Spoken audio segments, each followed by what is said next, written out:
Монгол улсын нийслэл Улаанбаатар хотын Баянгол дүүрэг.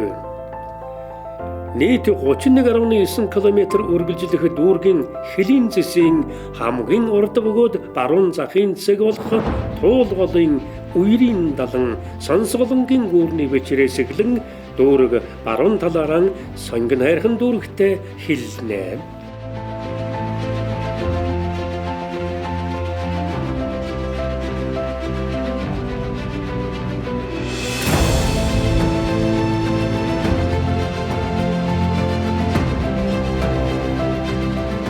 Харин дүүргийн хамгийн хойд захын бөгөөд хамгийн өндөр цэг нь Нарангийн уудам энгэрийг агуулсан ханхар уулын энэ орой бөгөөд энэ орчмоос Чингэлтэй дүүрэгтэй хаяа залгах хэлийн зэс хотын төв эсгийг нар зав орон нарны замтай залгана.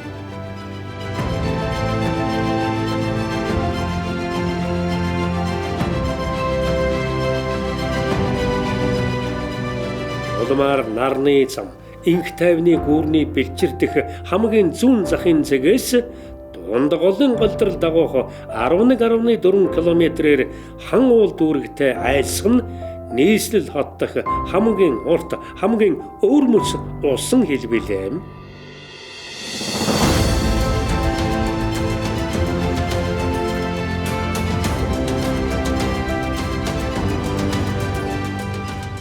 Эх орон даяар гэрэл түгээх элчит станц тэргүүтэй аж үйлдвэрүүд эх дэлхийн хязгаарт ачаа түгээх ган замаар аглуулсан тээврийн олон зангилаа 90 мэдээ соёл түгээх түүчээ дуу хоолойг агуулсан энэ дүүрэг түгээж цацруулсан түүхэн замлыг дуулжээ.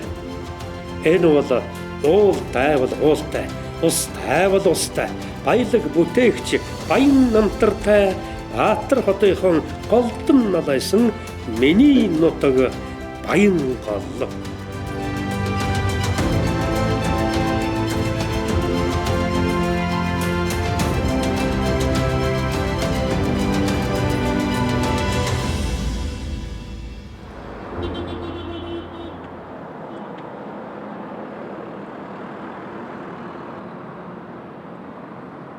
Баянгол дүүргийн төв хэсгийн зүүн зах зүүн хэл ердөө 100 жилийн өмнө л тухайн үеийн нийслэл хүрээ. Улаанбаатар хотын хамгийн баруун зах нь энэ цэг байлаа. Эндээс баруун тийш хүн огт сууршаагүй эзгүй нутаг дэвсгэр эхэлж байсан гэсэн үг. Гэтэл 1905 онд өнөөгийн төмөр зам орчимд даргангийн хороо үүсч суурьсан нь их хүрээний анхны алс баруун төлөлт болжээ.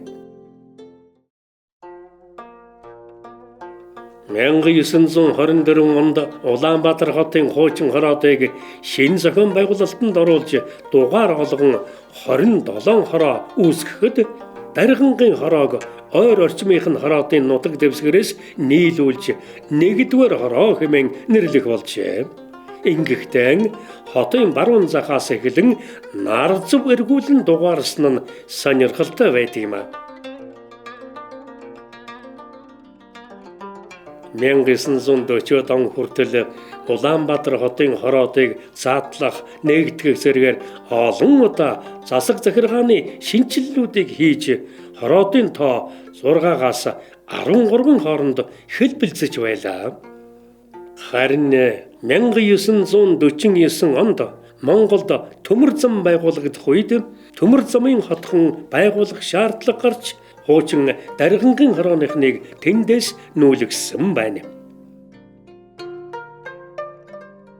Шинэ төмөр замын хотхон бол тухайн үедээ үлгэр жишээ хотхон болсон юм а. Улс орны хөгжил дэвшилд үлэмжит түлхэс болсон төмөр зам манай орны хувьд томоохон бүтээн байгуулалт болсон билээ. Төмөр замын хэвийн үйл ажиллагааг хангах, ажилчид албан хаагчдын амьдрах орчинг бүрдүүлэх зорилготой төмөр замын хотхон нь Улаанбаатар хотын анхны ийж бүрэн орчин үеийн тохилог орон сууцны хороолол болсон юм а. Бүгд найрамдах Монгол Ард улсын ардын хурлын тэргүүлэгчдийн 1965 оны 4-р сарын 14-ний өдрийн 79 тоот зарилгаар Улаанбаатар хотын хороодыг татан буулгаж Сүхбаатар, Октябрь, Ажилчин, Найрамдлын районыг тус шинээр байгуулсан билээ. Октябрийн район нь тухайн үедээ өнөөгийн Баянгол сонгон хайрхан дүүргийн нутаг дэвсгэрийг хамарсан томоохон дүүрэг байсан бөгөөд нийслэлийн ажуудурын бүс орон сууцны тохилог хорооллуудын төлөлтийн хол талбар болж байлаа. 1957 онд нэгдсэн толгойтын тоосгоны үйлдвэрийн араас 1958-аас 63 онуудад эхний ээлжийн ашиглалтанд өгсөн сүүний үйлдвэр, гурилын комбинат, мах комбинат сүндэрлэн босч үйлдвэрийн сүрлэг зохицолбор техник технологийн дэвшлэр хүн амын хүнсний хангамжийг сайжруулах томоохон алхам болжээ.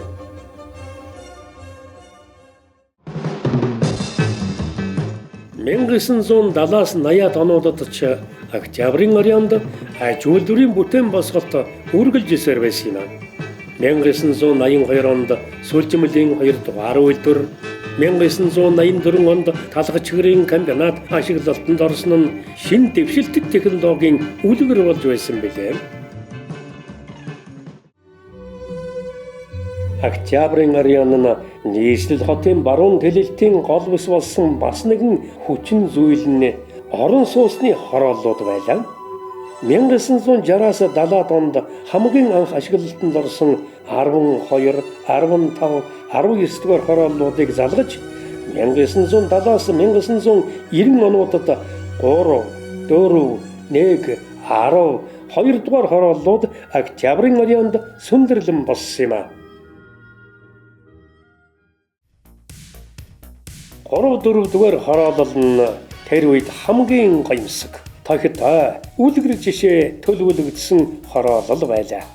Өөр энэ үед л 15 минутын хороолол байхаар төлөвлөсөн бөгөөд оршин суугчид нь сургууль, цэцэрлэг, дэлгүүр, хоршоо, үйлчилгээний газруудад явгнаар хурж очиход дээд тал нь 15 минут л хангалттай байлаа.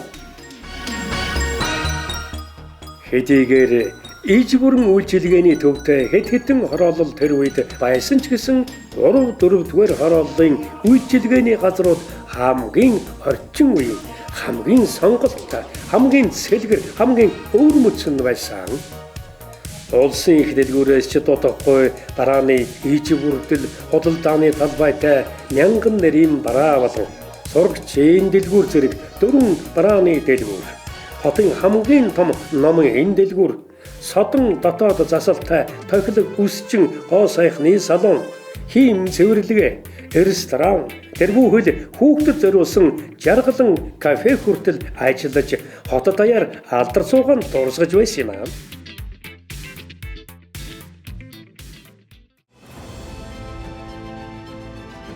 Ийхүү Октябрийн район нь нийслэл Улаанбаатар хотын хамгийн том нутагтай, хамгийн олон хүнтэй буюу хотын хүн амын тал шахман оршин суудаг район болж дэвжсээр 1990 онтой залглоо.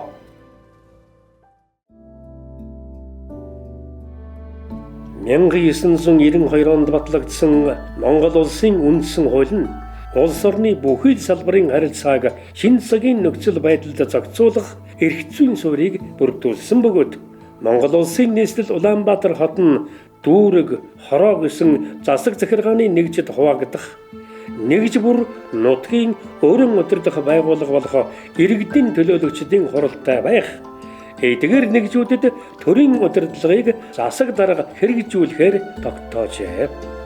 Үүний үндсэн дээр 1992 оны 8 дугаар сард улсын их хурлаас Улаанбаатар хотын район хороог татан буулгаж шинээр байгуулах тухай тогтоол гаргаж үүгээр хуучин Октябрийн районыг 2 хуваан Баянгол сонгон хайрхан дүүргүүд үүссэн билээ.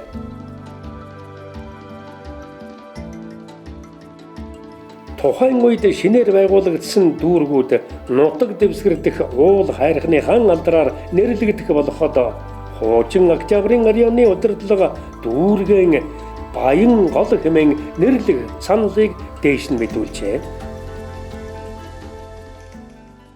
Тэгэхээр гандан дүүрэг гэх үү, төмөр замын дүүрэг гэх үү гэж бас яриа гарч ирсэн. Тэгж байгаад би нэг чойжим цамцтай нэг уулзсан. Бас хамбасаа нэг зөвлөгөө авъя гэдэг. Тэгж ярьж ясны үндсэн дээр бид ер нь заавал нэг дүүргийнхаа газар нутаг гэж яах вэ? Ер нь одоо дүүргийн ард иргэдийн амьдрал ах вэ? Дандаа сайхан баян дүүрэн байг, дандаа сайхан цэцэглэж байг гэдэг үндснээс Баян гол гэдэг нэр өгсөн юм байна. Тэгээ Баян гол гэдэг нэрийг бол манай дүүргийн орсон суугчид сайхан хүлээж авсан, бэлэгшээж хүлээж авсан. Ингээд Баян дүүрэн явхан бэлэгдсэн Баян гол дүүрэг анх 19 хороо 25 мянган өрх 120 мянган хүн амтайгаар засаг захиргаа аж ахуй ард иргэдийн амжиргааг зөвцлөх их ажилд ханцуу шамлан орсон билээ. Энэ үндсэн хуулийн одоо ач холбогдол үр дүн болвол тэр үед ажиллаж байсан хүмүүс бол үндсэн хуулиа хэрэгжүүлэх, нутгийн өөрөө удирдах засны байгууллагыг бэхжүүлэхийн төлөө, нутгийн өөрөө удирдах засны байгууллагыг нутагшуулахын төлөө маш их хүчин чармаалт гаргаж ажиллаж байсан. Өнөөдрийн Баян гол дүүрэг нийт 2949 га нутаг дэвсгэртэй 34 хороо 71300 өрх 259 мянган оршин суугчтай.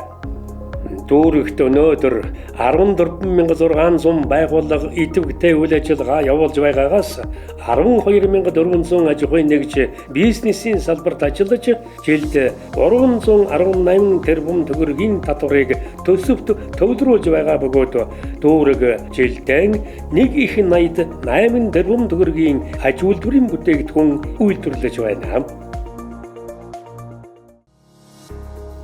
Дүүрэг дэх үйлдвэр үйлчилгээний цогцлборууд байшин барилга зэрэг томоохон бүтээн байгуулалтыг өнөө цагт хувийн хэвшлийн аж ахуйн нэгжүүд хэрэгжүүлдэг бөгөөд харин иргэдийн амьдрах таатай орчин бүрдүүлэх, сургууль, цэцэрлэг, зам талбай байгуулах, тэдгээрийн засвар үйлчилгээ, хотод огцуулах зэрэг ажлуудыг төр захиргааны байгууллагын бодлого санхүүжилтээр гүйцэтгэдэг билээ.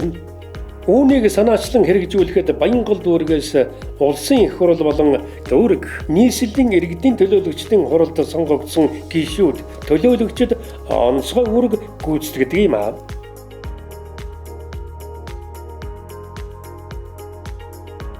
Зөвхөн 2021-с 2024 онуудад улс нийслэл дүүргийн төсвөөс 423 тэрбум төгрөгийн бүтээн байгуулалт, хөрөн оруулалт энэ чиглэлээр хийгдсэн бөгөөд үүний 59% нь боловсрол, эрүүл мэндийн салбарт хамаарч байна. Цаашдаа бид иргэд оршин суухад боловсролын байгууллагын чанар сайтай, эрүүл мэндийн байгууллагын хүртээмж сайтай, цэвэр цэмцгэр, гудамжтай, зам талбайтай энэ орчныг бий болгож Баян голчууд бид ирээдүйд шинэ хот болж хөгжих энэ суурийг одоо яг энэ үед бид эхлүүлж байна. 2 дахь 60 жилийнхаа яг энэ цаг дээр. Дүүргийн эрдэнэ төлөөлөгчтэй хурал маань шинээр инновац дэвшилтэт технологийн хурлын хороог бий болгосон. Энэ нь бол ирж буй 60 жилдээ бид нар энэ дэвшилтэт технологи инновацийг дүүргийнхаа ажил үйлчилгээнд тусгах. За энэ утгаараа бид нар энэ нийгмийн зардуудыг бууруулах, нийгмийн зардуудыг бууруулснараа хэмнэлсэн зардлуудаа бид нар боловсрол, соёл шинжлэх ухаан, эрүүл мэнд гэсэн юм хүний анхдагч төрмөл хэрэгцээг хангахад одоо их усүр болгон ашиглах бүрэн боломжтой болох юм аа. Дүүргийн 69 цэцэрлэгт 17300 бяцхан Баян голчууд хүмүүжиж дүүргийн 55 ерөнхий боловсролын сургуульд 62 мянган хүүхэд суралцаж эдгээр багчуудыг 3360 багш сурган хүмүүжүүлж жилд 3550 охид хөвгүүд 12 дугаар анги төгсөж байна.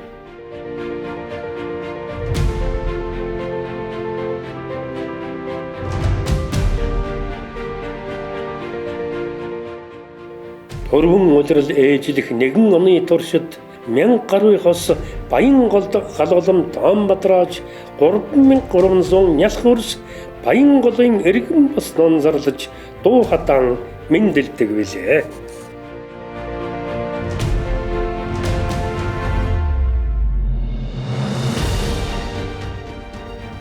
Эх орны минь нэгэн өглөөг эх нутгийн минь энэ өндөрлөг төрүүлж өгдөг. Нэгэн жарныг үдэж, нэгэн жарныг тосох энэ өглөө бол бидний хамтдаа бүтээсэн түүх, хамтдаа бичих ирээдүй болж үргэлжлэн цаглах өртөө билээ. Нэгэн цагт долгилж байсан тэр нэгэн гол өдгөө өгөж нэр алдрын сэргэн залгамжилсан үр сойчин өвөг дээдсийнхэн үйлс бүтээлийн их ундрагыг өрнөд хөгжлөөр шуугин урсах баян гол болгон самлаж байна. Өглөөг нь огтох эх оронтой байх сайхан, үрстэн өглөөлөх эх нутагтай байх үрж сайхан. Миний нутаг Баянгол.